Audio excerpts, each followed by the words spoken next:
Mari sama-sama kita baca saudara Markus pasal 5, Markus pasal 5 ayat 21 sampai 43.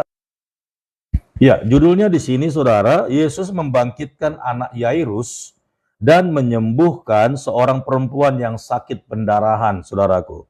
Markus pasal 5 ayat 21 sampai 43. Ya. Ada dua perkara sekaligus yang terjadi ketika Tuhan Yesus ada di tengah-tengah mereka. Haleluya. Ayat 21, sesudah Yesus menyeberang lagi dengan perahu, orang banyak berbondong-bondong datang lalu mengerumuni dia. Orang banyak, saudara. Ya, karena memang Yesus itu begitu viral, di mana Yesus berada selalu ada mujizat, saudaraku. Jadi percaya sungguh-sungguh, sekali lagi, di mana ada Yesus selalu ada mujizat. Ya, persoalan apapun yang kita hadapi, saudaraku, percaya bahwa hari ini, ya, bahwa Yesus itu dulu, sekarang, dan sampai selama-lamanya, dia tidak pernah berubah. Dia tetap sama, saudara.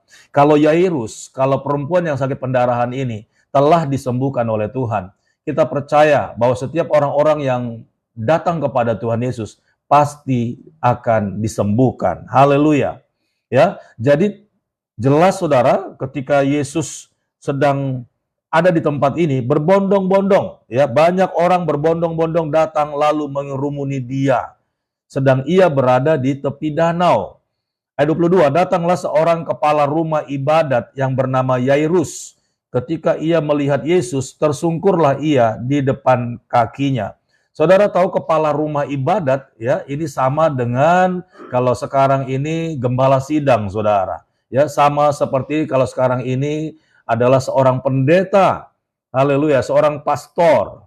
Datanglah seorang kepala rumah ibadat yang bernama Yairus. Ketika ia melihat Yesus, tersungkurlah ia di depan kakinya. Nah, saudara ini berkati oleh Tuhan, ada banyak orang mengidolakan yang namanya gembala sidang, ada banyak orang mengidolakan yang namanya pendeta. Haleluya. Nah, kita salah, saudara, kalau kita berharap dan mengandalkan manusia, karena gembala sidang dan pendeta juga manusia. Nah, ternyata dalam kisah ini, Yairus ini sekalipun dia seorang gembala sidang yang selalu melayani jemaat di rumah ibadat, saudara, tetapi dia punya masalah, ya. Dan masalahnya itu bukan masalah biasa. Ternyata di sini Yairus sampai mencari Yesus, saudaraku. Haleluya. Jadi kita jangan salah, jangan sampai kita cari-cari pendeta, cari-cari gembala sidang, cari-cari manusia, tapi carilah Tuhan, saudara. Sama seperti Yairus ini memberikan contoh bagi kita. Mungkin dia tidak berbicara kepada saudara, mungkin dia tidak berbicara kepada Pastor Daud, tapi dia mungkin lewat cerita ini dituliskan, aku ini manusia, aku ini sama seperti saudara dan saya, dan jangan mengandalkan manusia, jangan mengandalkan pendeta, jangan mengandalkan gembala sidang, karena dia manusia, dia juga punya masalah. Mungkin saudaraku, saudara melihat penampilannya oke, penampilannya wow, luar biasa. Tapi sebenarnya secara tersembunyi mereka punya masalah yang tidak bisa diceritakan, saudaraku. Ya, sama Yairus ini juga kisahnya sama. Haleluya. Tersungkurlah ia di depan kakinya. Kenapa Yairus ini? Dan memohon dengan sangat kepadanya, anakku perempuan sedang sakit, hampir mati. Datanglah kiranya dan letakkanlah tanganmu atasnya supaya ia selamat dan tetap hidup. Nah, saudaraku ini berkati oleh Tuhan, dalam kisah ini Yairus, ya, sedang menghadapi persoalan, yaitu anak perempuannya sakit dan hampir mati. Ya, bisa saja Yairus sudah berdoa juga, saudaraku. Berdoa, ya. Sudah berdoa, mungkin sudah puasa, tapi tidak selesai-selesai. Anak gadisnya tidak sembuh-sembuh. Nah, saudaraku ini berkati oleh Tuhan, ya, Pastor Daud katakan bahwa sering sekali banyak hamba Tuhan berdoa untuk orang lain dan meminta kepada Tuhan, dan persoalan orang lain itu diselesaikan. Ya, ada banyak hamba-hamba Tuhan berdoa buat orang sakit dan orang sakit itu sembuh. Tapi saya mau katakan, saudara, lewat Yairus ini bahwa bukan hamba Tuhannya yang menyembuhkan. Bukan hamba Tuhannya yang menyelesaikan persoalan itu. Jadi jangan menggantungkan kepercayaan kita kepada hamba Tuhan. Jangan menggantungkan iman kita kepada pendeta. Salah, saudaraku, salah besar. Ya, karena ternyata hamba Tuhan dan pendeta ini juga menggantungkan dirinya kepada Tuhan Yesus. Haleluya. Jadi lewat persoalan Yairus ini kita belajar, saudaraku. Ya, kita belajar Mungkin saudara bertanya, lalu kenapa pendeta itu setiap kali doakan orang sakit sembuh? Nah, saudaraku diberkati oleh Tuhan, bukan pendetanya yang menyembuhkan, tetapi Tuhan Yesus yang mengerjakan. Dan sekali lagi saudaraku, kalau orang-orang datang kepada siapapun dengan tidak percaya atau tidak beriman, maka penyakitnya itu tidak akan sembuh. Yesus sendiri pun pernah melayani di Yerusalem, di kampung halamannya sendiri. Alkitab mencatat tidak ada mujizat di sana, kecuali hanya beberapa orang yang dia tumpangkan tangannya, maksudnya orang yang dekat yang datang kepada dia. Dan di ayat lain Yesus berkata, imanmu lah yang menyelamatkan engkau. Nah, saudaraku ini berkati oleh Tuhan, ya. Pada kisah ini kita belajar, saudaraku, bahwa mujizat itu hanya dua standar yang harus terjadi, dua syarat sehingga mujizat itu bisa terjadi. Yang pertama, kita yang punya masalah ini, kita harus punya iman dulu, saudaraku. Ya, percuma ada orang sakit yang sudah parah, sudah dibawa ke dokter, ke rumah sakit, nggak sembuh-sembuh, lalu kita bawa kepada hamba Tuhan atau pendeta yang mungkin setiap kali dia berdoa ada mujizat, saudara. Tetapi ketika masalah yang kita bawa ini, kita datangkan kepada hamba Tuhan ini, saudara, dan tidak sembuh. Kenapa? Karena persoalannya yang sakit ini harus punya iman dulu, saudaraku. Ya, jadi bukan pendetanya yang ajaib, bukan pendetanya yang spektakuler, bukan pendetanya yang luar biasa, bukan pendetanya yang luar biasa, salah besar. Haleluya. Yang pertama, orang yang rindu masalahnya diselesaikan, dia harus punya iman dulu, saudaraku. Dia harus beriman kepada Tuhan, kepada Yesus yang dia sembah, bahwa persoalannya itu terlalu kecil buat Tuhan. Bahwa permasalahan dia itu pasti akan bisa diselesaikan kalau Tuhan Yesus mau selesaikan. Ya, jadi bukan kepada pendeta atau hamba Tuhan siapapun. Yairus ini mewakili kepala rumah ibadat, gembala sidang, pendeta, senior atau pastor, saudaraku. Ternyata dia juga punya masalah. Herannya, mungkin kalau Yairus boleh bersaksi, orang-orang lain saya doakan sembuh, permasalahan orang lain datang kepada saya ketika saya berdoa, Tuhan jawab. Dan masalah mereka selesai. Tetapi pertanyaannya, kenapa masalah saya tidak selesai-selesai? Kenapa saya punya problem, saya kok tidak bisa kelar? Kenapa kok anak saya sakit ini nggak sembuh-sembuh? Bahkan saya sampai sudah nyungsep-nyungsep, bahkan saya sudah sampai nungging-nungging, doanya kok nggak kelar-kelar. Saudaraku ini berkati oleh Tuhan. Jangan sampai kita meletakkan iman yang salah, bahwa siapapun itu yang namanya petugas-petugas rumah ibadat itu manusia, bukan dia yang menyembuhkan, tetapi Tuhan Yesus. Ya, jadi sebelum kita datang kepada Tuhan Yesus lewat siapapun, kita yang pertama harus punya iman dulu. Nah, ternyata Yairus ini ketika dia sudah melakukan banyak hal kepada putrinya, saudaraku, putrinya nggak bisa sembuh. Bahkan di sini dikatakan hampir mati di ayat 23, dan memohon dengan sangat, please Jesus, please help me my God, please, saudaraku diberkati oleh Tuhan. Mungkin kalau jemaat-jemaatnya lihat pada saat itu, loh kok untuk dalam periode ini, kok untuk dalam kasus ini, kok Yairus malah nyembah-nyembah kepada Tuhan Yesus. Haleluya. Kok selama ini semua masalah jemaatnya selesai. Saudaraku yang diberkati oleh Tuhan, disinilah bukti keadilan Tuhan, bahwa tidak ada seorang pun manusia di bawah kolong langit ini yang terlalu super, yang bisa mengimbangi Allah. Nggak ada, saudaraku. Jadi Pastor Daud mengajak kita pada pagi hari ini, agar kita yang pertama sekali punya iman, ya, separah dan seberat apapun persoalanmu, masalahmu, yang mungkin dunia bahkan orang-orang lain sudah berpikir tidak ada solusi, tidak ada masalah. Dengar baik-baik, saudaraku yang diberkati oleh Tuhan. Imanmu dulu yang saudara harus bangun. Ya, imanmu dulu. Ketika tubuhmu digerogoti oleh sakit penyakit, ketika persoalan menggerogoti rumah tanggamu, ketika persoalan menggerogoti pekerjaanmu, ketika masalah dan masalah terus menggerogoti anak-anakmu, saudaraku yang diberkati oleh Tuhan, yang membuat mereka tidak ambruk adalah ada orang yang beriman di sana, saudaraku. Ada orang yang percaya, Tuhan, aku percaya Engkau tidak tinggalkan kami sendiri. Tuhan, aku percaya bahwa Engkau Allah kami, Allah yang ajaib, Engkau yang telah mengalahkan maut. Tuhan, semua persoalan kami ini tidak ada apa-apanya. Tuhan, aku percaya Tuhan Yesus, Engkau pasti menolong kami. Haleluya. butuh iman, saudaraku. Sama seperti Yairus ini, kita bacakan terus ya.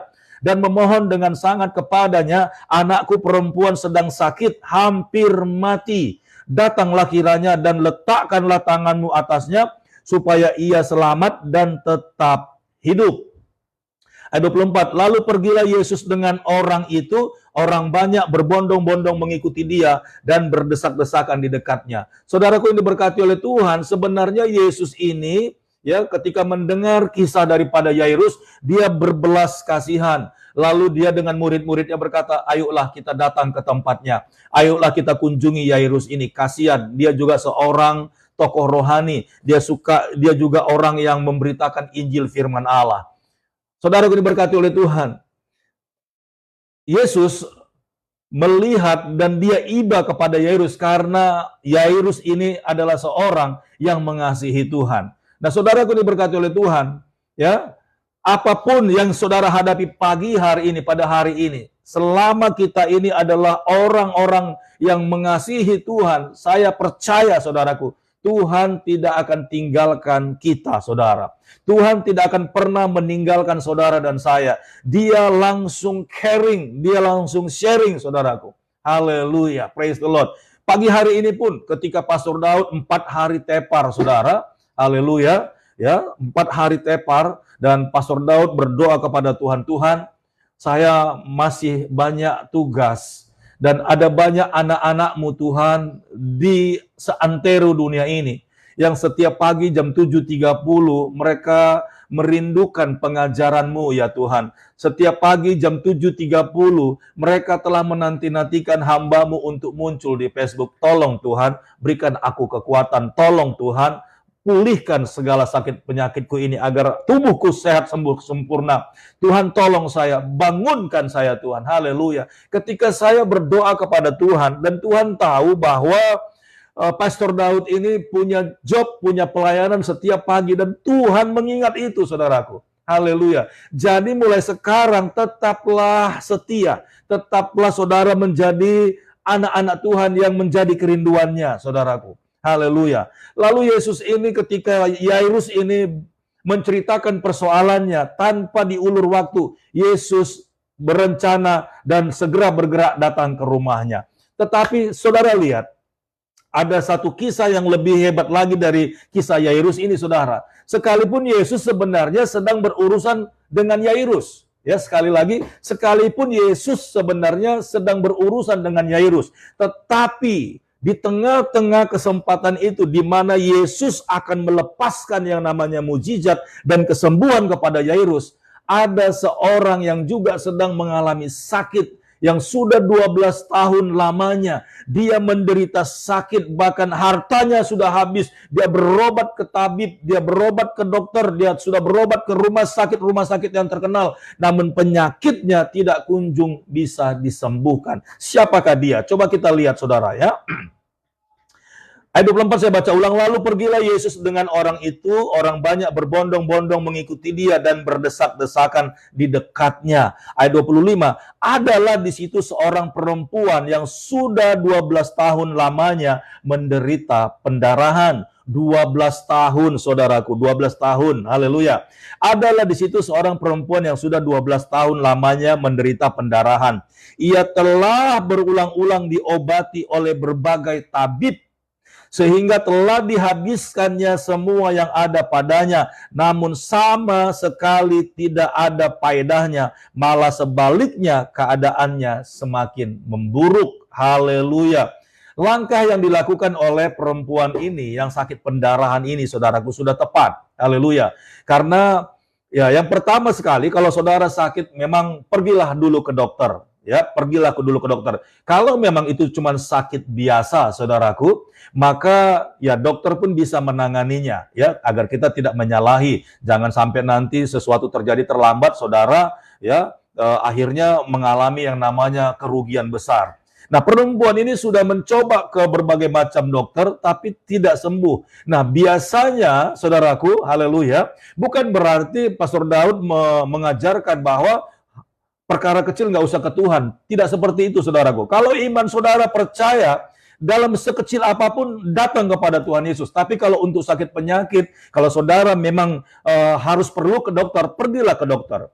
Tetapi saudaraku, saudara akan tahu bahwa Yesus akan melakukan mujizat di dalam hidup saudara. Ketika saudara sudah ke dokter, bahkan sudah ke rumah sakit, penyakit saudara nggak sembuh. Haleluya. Ya, penyakit saudara nggak sembuh, itu artinya memang ada rencana Tuhan, ada sesuatu yang akan terjadi lewat mujizat di dalam hidupmu. Haleluya. Praise the Lord. Ya, jadi kalau misalnya tanganmu kena sayat, ya memang harus kasih obat, ya. Lalu kalau memang terlalu parah atau mungkin karena kebentur, ya harus dijahit, haruslah ke dokter. Ya, ada banyak orang saudaraku salah kaprah, ya, salah kaprah. Seperti Pastor Daud dulu pernah juga lakukan itu, saudaraku. Pastor Daud pernah bodoh dalam hal ini, saudara. Ya, pernah bodoh sekali. Nah, ini saya saksikan aja sekarang.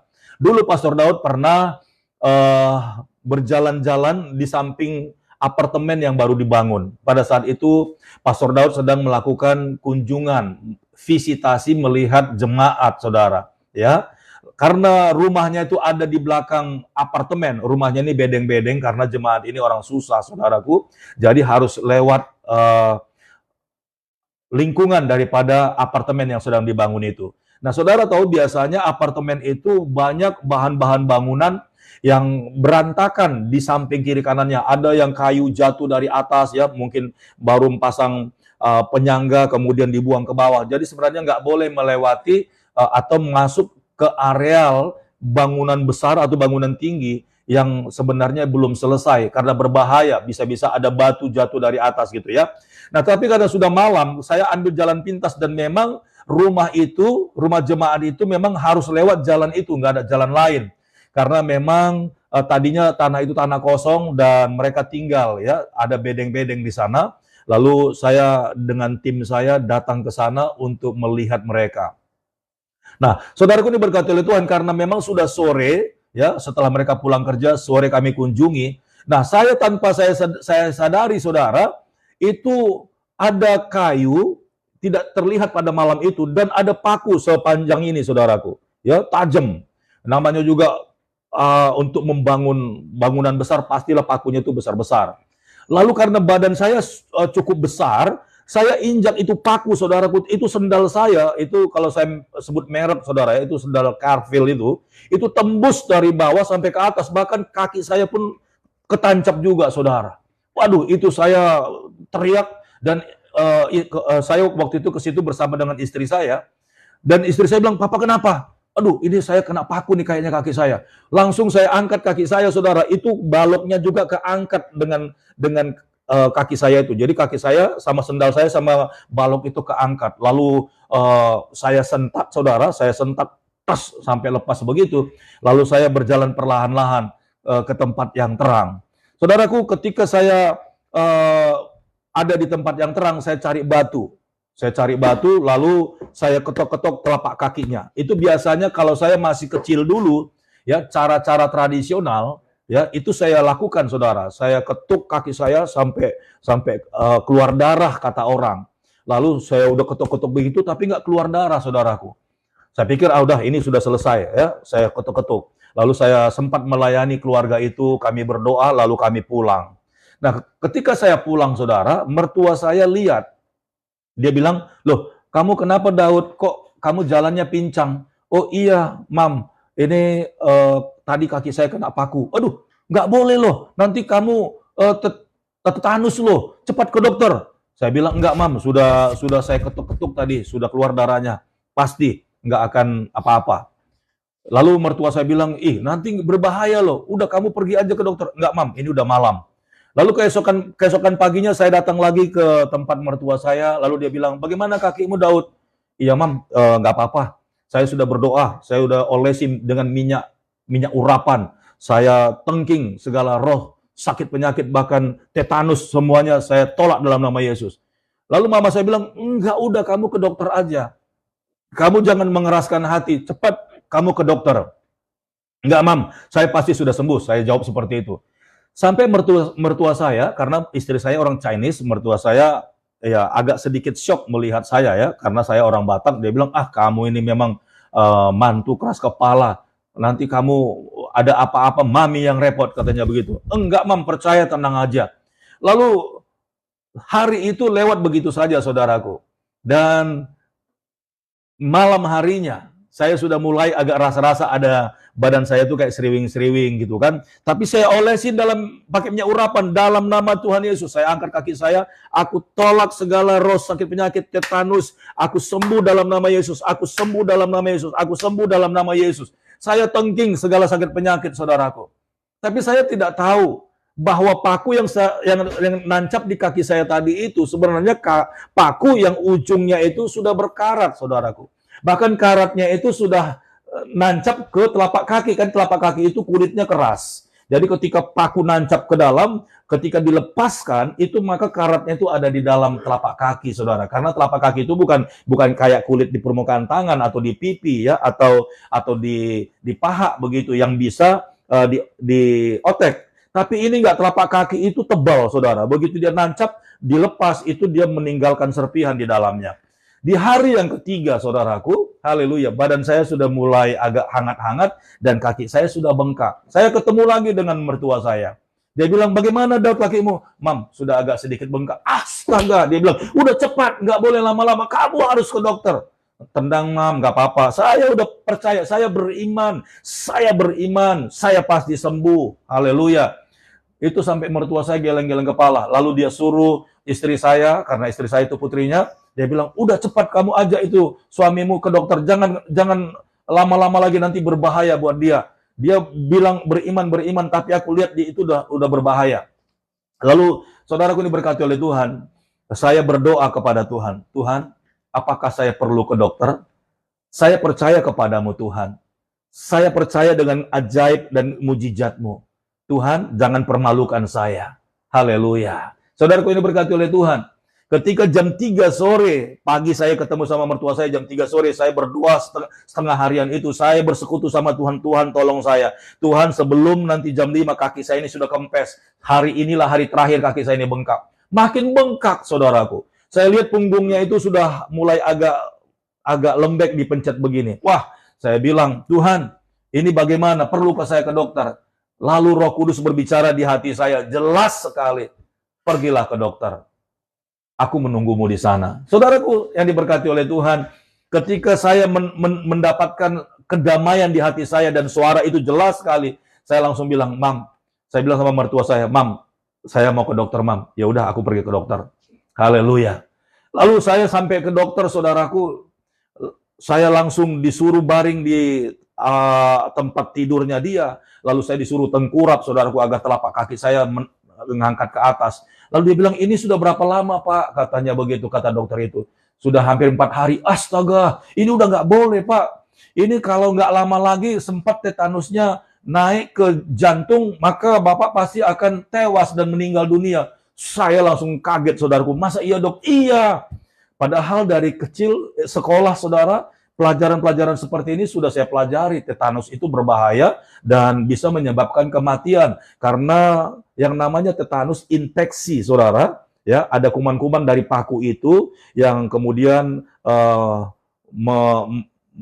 merusak yang namanya sel darah putih, sel darah merah. Itu bisa sirkulasi dibawa ke jantung, dan jantungnya itu dan paru-paru dan semua darah itu banyak bakteri, saudaraku. Nah, itu memang nggak boleh. Banyak orang yang akhirnya meninggal dunia. Tapi Tuhan Yesus sayang sama saya, saudaraku. Nah, lalu ketika saya ke dokter, dia langsung nggak lama-lama dia semprot, saudaraku, pakai alkohol yang 100% di telapak kaki saya. Saya tahu itu alkohol dingin sekali. Dia semprot sampai berapa kali, sampai saking dinginnya, saudara, itu di permukaan telapak kaki saya itu sudah sampai agak sedikit kaku, ya, kaku. Maksudnya apa, saudara? Itu sebenarnya bius sederhana, bukan bius suntikan, saudara, tapi lewat alkohol membuat kita kram sedikit, sehingga ketika dilakukan penyayatan di bedah, saudara, dengan pisau yang tajam, nggak terasa sakit.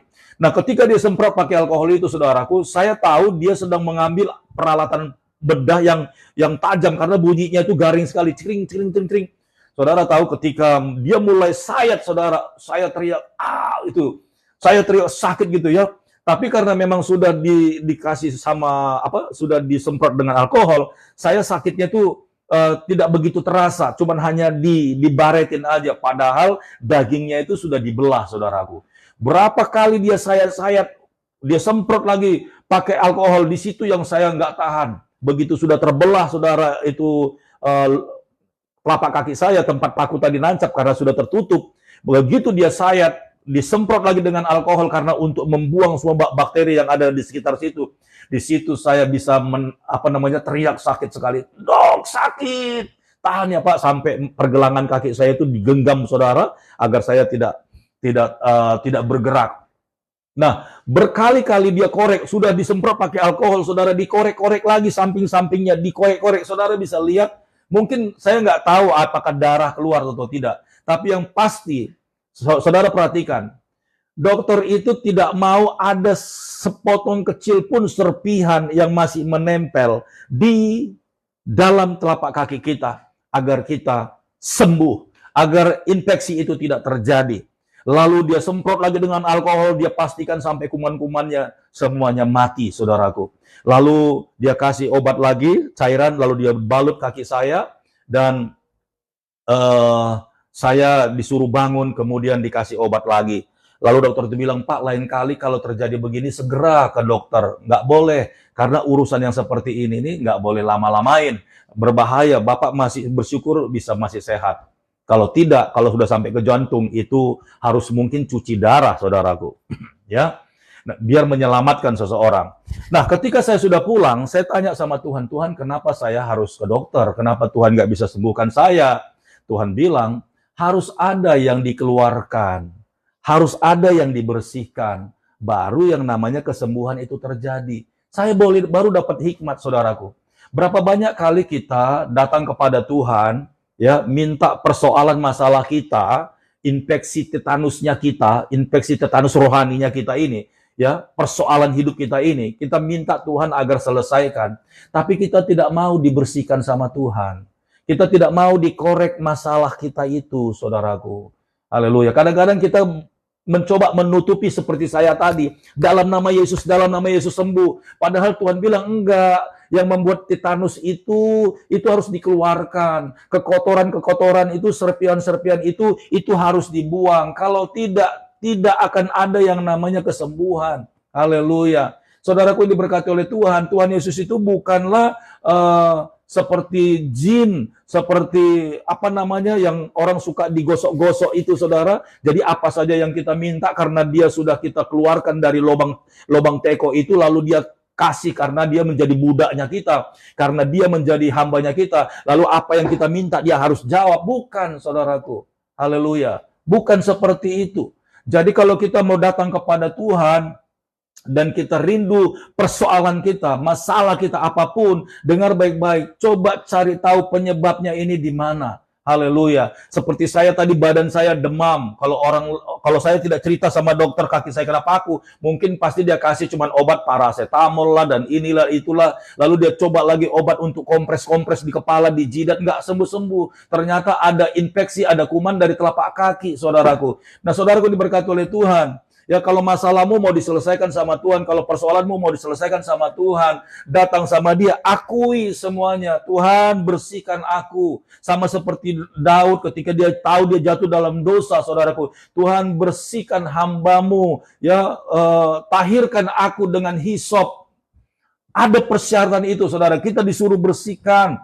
Ya, kita akui semua kejahatan kita, saudaraku. Maka ketika semuanya sudah dibongkar, kita mulai berjanji, bertobat, kita tidak lakukan itu lagi, maka mujizat itu akan terjadi, saudaraku. Haleluya.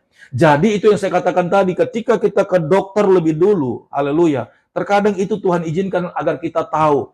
Kalau ke dokter kita sudah nggak sembuh-sembuh, maka saya percaya ada rencana Tuhan setelah itu.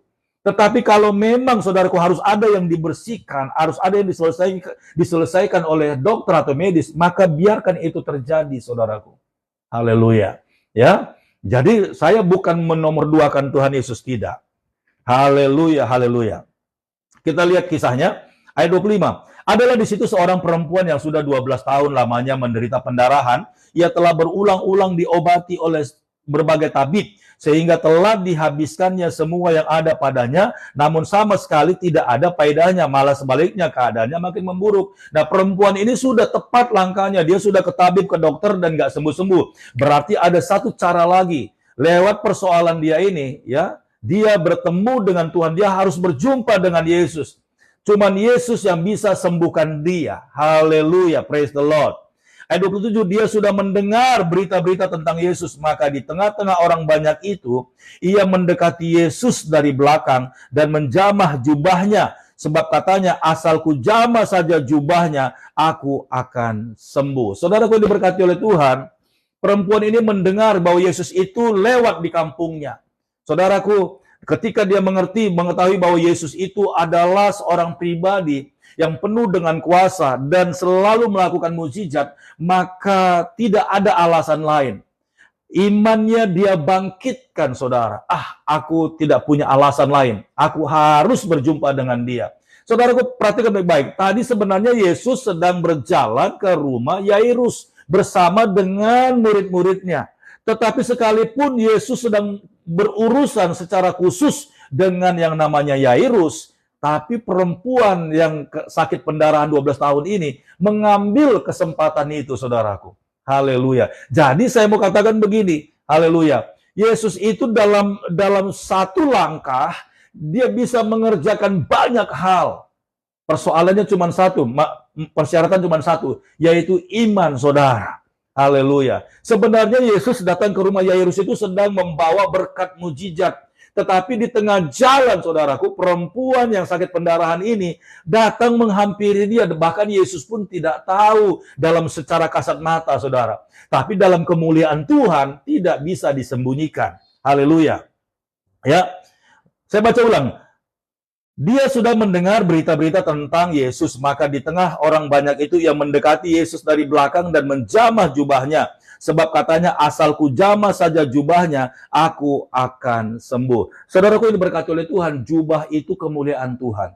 Ya, ketika Yesus ada di dunia ini, dia memang memakai jubah. Dan ujung jubahnya itu disebut jumbai.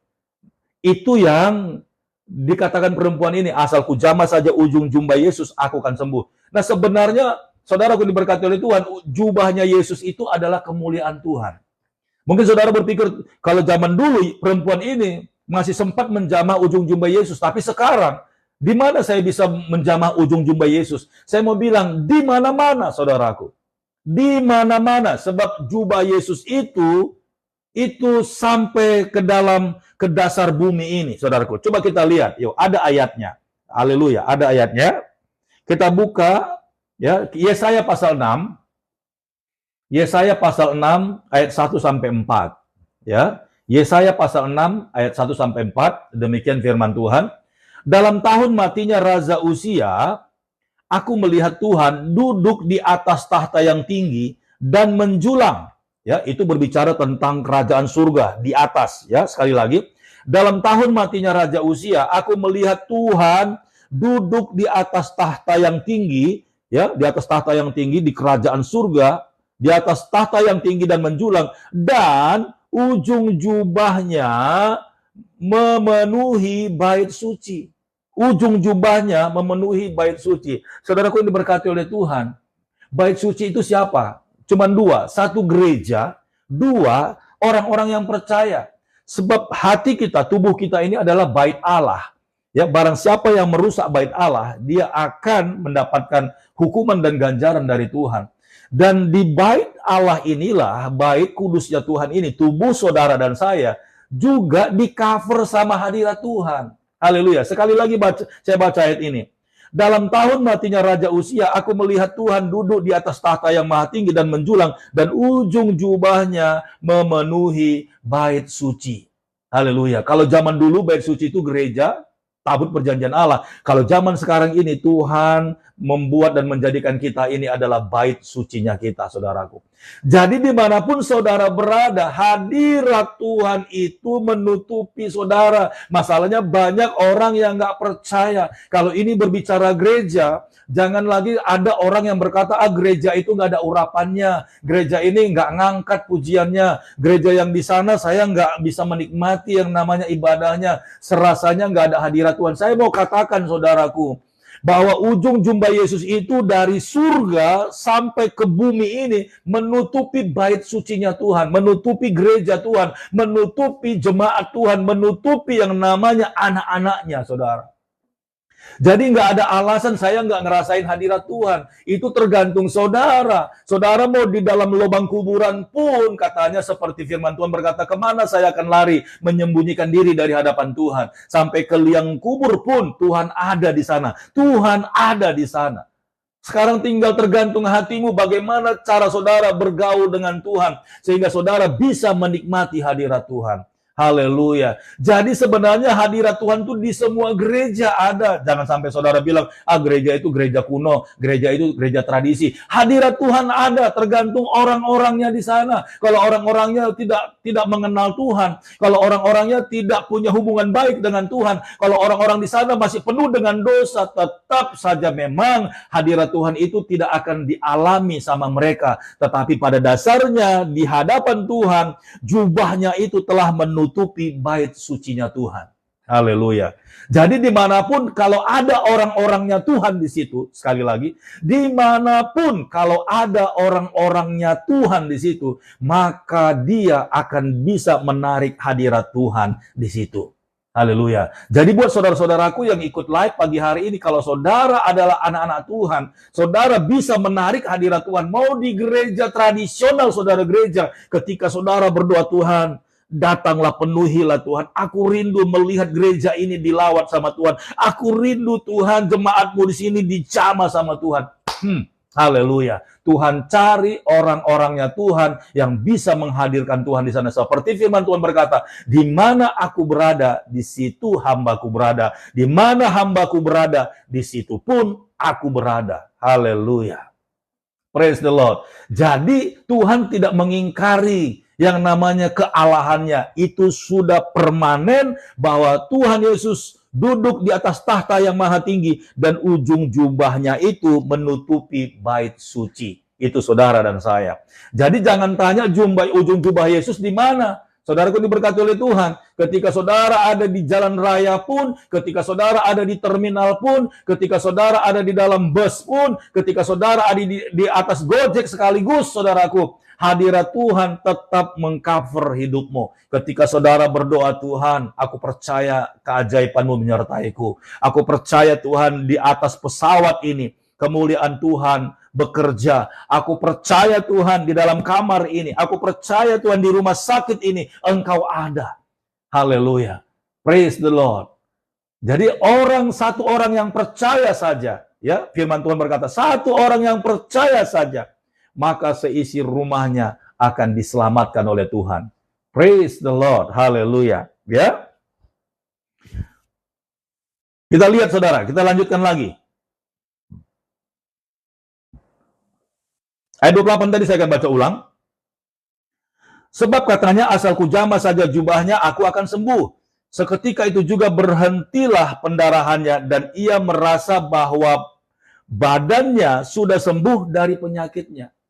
Saudaraku diberkati oleh Tuhan, kalau memang ya khususnya buat saudara ya mungkin ini kalau bicara sakit penyakit, saudara sudah ke dokter nggak sembuh-sembuh, jangan takut saudaraku, jangan takut.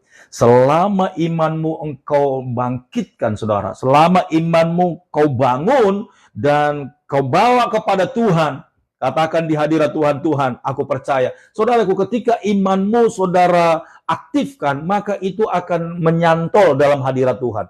Hadirat Tuhan itu hanya bisa bereaksi dengan iman, saudaraku. Ya, tanpa iman hadirat Tuhan itu cuma hanya kosong melompong belaka. Ya, kosong melompong dan nggak ada artinya, saudara.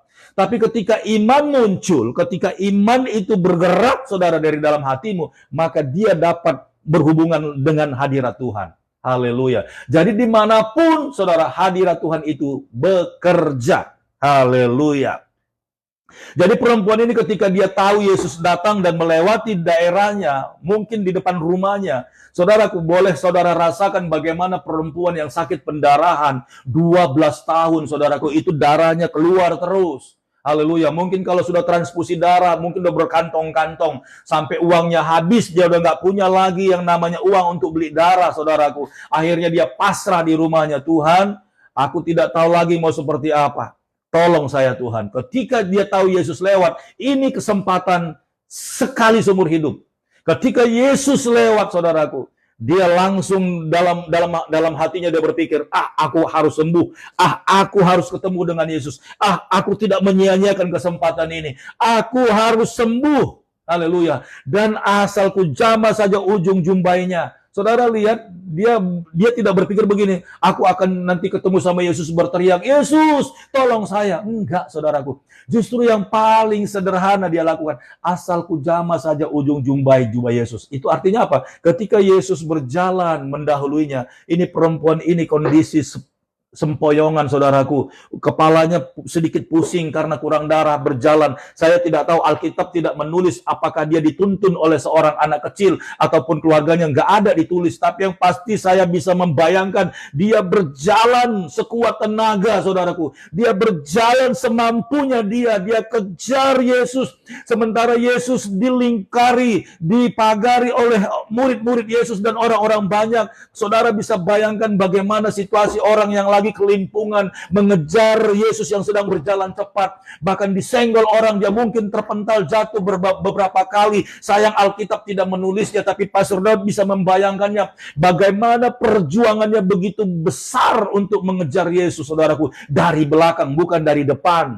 Haleluya. Lalu dia sekuat tenaga sekalipun disenggol orang, dia terus terobos. Bagaimana kumpulan orang banyak yang mengelilingi Yesus saat itu. Akhirnya saudara, karena jubah Yesus itu pasti akan bergoyang-goyang waktu Yesus melangkah ke depan, pasti ujung jubahnya ada yang ke belakang, saudara. Itulah yang dia pegang, dia bilang, dalam namamu ya Tuhan Yesus, aku sembuh. Dia pegang, saudara, ke ujung jubahnya itu pelan-pelan. Saudaraku yang diberkati oleh Tuhan, apa yang terjadi ketika itu? Kita lihat, saudara, ya.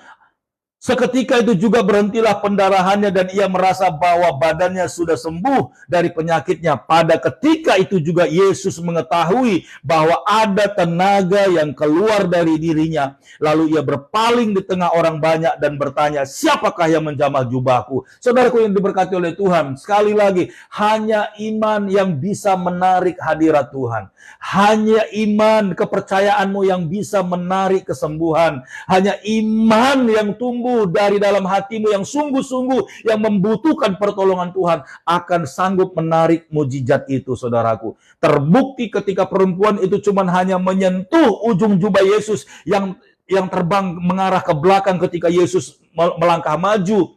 Tapi Yesus tahu, saudaraku, dan dia berhenti, dia lihat ke sekitarnya. Siapakah yang melakukan ini? Sepertinya aku merasa ada tenaga yang keluar dari tubuhku. Saudaraku, dengar baik-baik.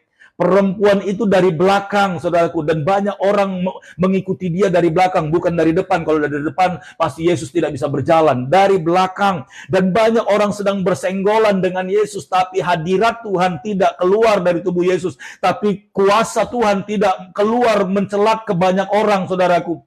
Tapi perempuan ini cuman hanya dari jauh dia sentuh, saudaraku, ujung jubah Yesus itu kuasa ilahi mengalir seperti setruman listrik, langsung masuk ke dalam tubuh perempuan itu di belakang, saudaraku. Haleluya, praise the Lord. Sekali lagi, iman yang muncul dengan pengharapan yang luar biasa kepada Tuhan Yesus, itulah yang menarik hadirat Tuhan. Itulah yang menarik mujizat itu. Itulah yang menarik keajaiban itu. Sekali lagi, saudaraku, haleluya. Ya, sekali lagi yang seperti Pastor Daud tadi katakan di depan, bukan karena hebatnya pendeta, bukan karena hebatnya seorang pelayan Tuhan, bukan karena hebatnya seorang gembala sidang yang mendoakan orang sakit sembuh, bukan. Sebenarnya karena iman orang yang sakit itu, saudaraku. Haleluya, ketika dia datang kemanapun dan mungkin didoakan oleh pelayan Tuhan, bahkan cuma pengerja gereja, saudara. Tetapi ketika Tuhan Yesus tahu, haleluya, imanmu lah yang menyelamatkan engkau. Haleluya, imanmu lah yang menarik kuasa Tuhan itu turun, terlepas dari dalam pribadi Allah, terlepas dari hadirat Tuhan, sehingga menyelesaikan persoalan daripada perempuan yang sakit pendarahan 12 tahun ini, saudaraku. Haleluya. Ya.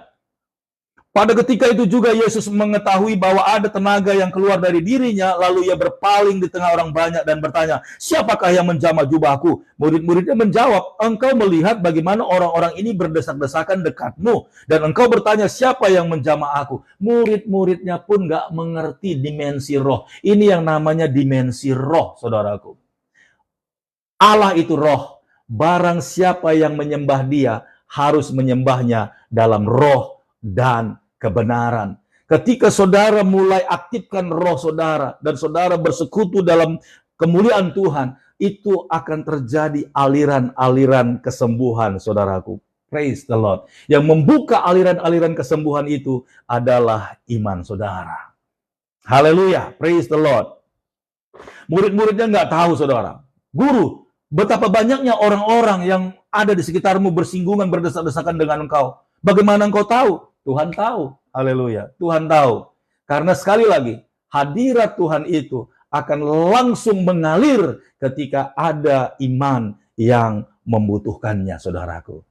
Banyak orang lain bersinggungan, berdesak-desakan, ya, bersenggolan dengan Tuhan Yesus, tapi tidak mengalami sesuatu pun.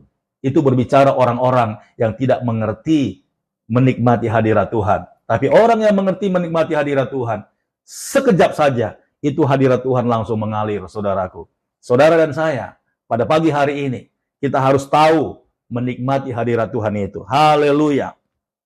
Lalu ia memandang sekelilingnya untuk melihat siapa yang telah melakukan hal itu. Perempuan itu yang menjadi takut dan gemetar ketika